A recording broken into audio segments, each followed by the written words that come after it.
the Conservative Party's plan is to make Rishi Sunak their candidate for Prime Minister at the next election. And you can see how hard he has been working on his image, from his Instagram profile to the way when the pubs opened up briefly over summer, all throughout Wetherspoons, all throughout the country, there were these posters basically praising Rishi Sunak. So there's been a real coordinated effort to really push Rishi Sunak as Boris Johnson's favoured successor. And a lot of these policies that he's announcing are directly designed to facilitate that effort, because he wants to pitch himself as the candidate of the working man. It's obviously a lie. This is a man who's worked at an investment bank, who's worked in finance, who's had an elite education. He is very privileged, but he's going to position himself as someone who's pulled himself up by his bootstraps, climbed up the greasy pole, and got to where he is today through sheer hard work. And that image, when it's done successfully, is often very compelling and very powerful to people.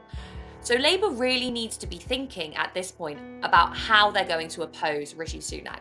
For Keir Starmer at the moment, he's putting all his eggs in the basket of Boris Johnson is incompetent, I'm competent. Look at the two of us. He's got scruffy hair, fumbling and bumbling. I am forensic. I am to the point. The issue is when he's up against Rishi Sunak, who is refined, who is polished, who is arguably charismatic and charming.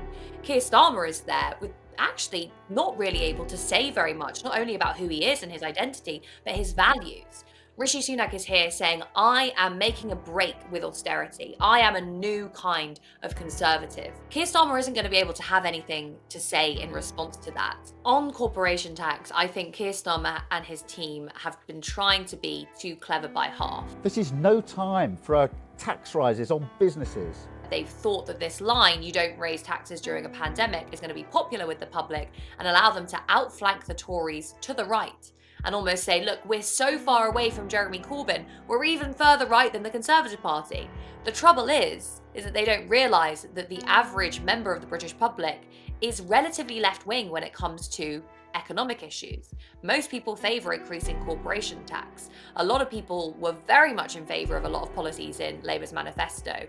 The kind of inability to recognise that those policies were popular, and they still are popular, is creating kind of blindness amongst the current Labour leadership, who really just want to say, we're not Jeremy Corbyn, and don't want to say, this is who we are. If the media's presentation of Rishi Sunak is anything to go by, then he is undoubtedly their preferred candidate. Someone who is very bright and very smart. Oxford and Stanford educated smoothie, really. He immediately struck me as somebody that was going places. We've seen him depicted as Superman. We've seen very positive images portrayed of Sunak across what is supposed to be a neutral and unbiased public broadcaster. Rishi Sunak's decision to raise corporation tax has been treated very differently by the media today compared to when Jeremy Corbyn proposed a very similar policy. That's basically happened for one very clear reason, which is that these parties represent two different sets of interests. Now, this isn't something that we're used to talking about. We're used to talking about politics as a kind of neutral game where politicians are kind of unmoored from the rest of society and they're just trying to do their best to win votes. But that isn't really how politics works. It's never how politics has worked. Parties formed to represent particular class interests. The Conservative Party that's represented the interests of capital and of the remainder of the aristocracy, along with a certain portion of the upper middle class, and a Labour Party that's supposed to represent the interests of organised labour. Now, for a long time, the Labour Party ceased to do that. It reoriented itself away from trying to get the votes of working class people towards trying to get the votes of middle class people. And as a result of that, working class people dropped out of the electorate.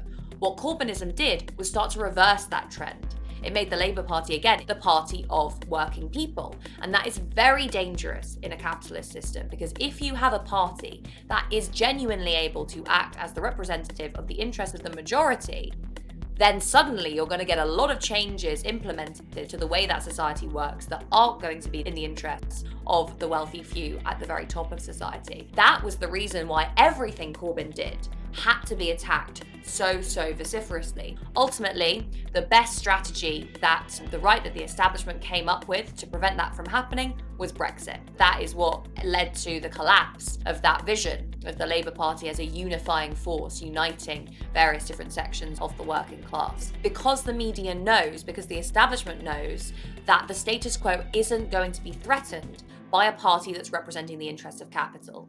They know that Rishi Sunak will have had conversations behind the scenes with various different lobbying groups, with various different representatives of big business and finance, and that this will have been something that will have been agreed as politically necessary in order to shore up the legitimacy of this government. There's no concern that Rishi Sunak is going to end up creating a fairer, more equal, more sustainable society in which the rich actually have to pay their taxes, in which big business is properly regulated, or, God forbid, in which wealth is actually socialised. Rishi Sunak has obviously made his fair share of errors, not least the disastrous Eat Out to Help Out policy, which undoubtedly ended up exacerbating the pandemic when it was introduced. He's obviously been part of the entire government response that has ended up with us having the huge death rate that we have had. The trouble is that people's memories tend to be quite short, and the next election isn't for some time. The other issue is that there is this huge pressure being exerted by various different sections of the media and the establishment more generally not to politicize the pandemic, that the management of the pandemic doesn't really come into it, and that actually it's just this kind of natural phenomenon that nobody could have done anything about.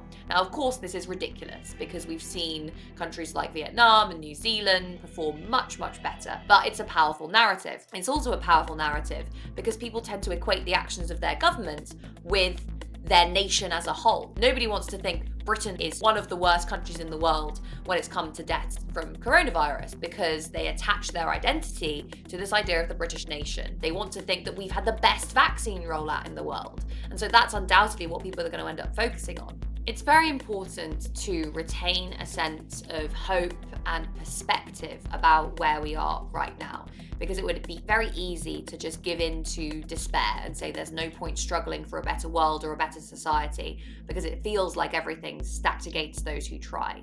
And yet, it's quite clear that recently, we've seen the beginnings of a revival of the Labour movement, of social movements and movements that care about the environment and gender and race. And we've also seen a kind of erosion of that individualism upon which Thatcherism was based, with the increase in mutual aid and social solidarity that's happened over the course of the pandemic.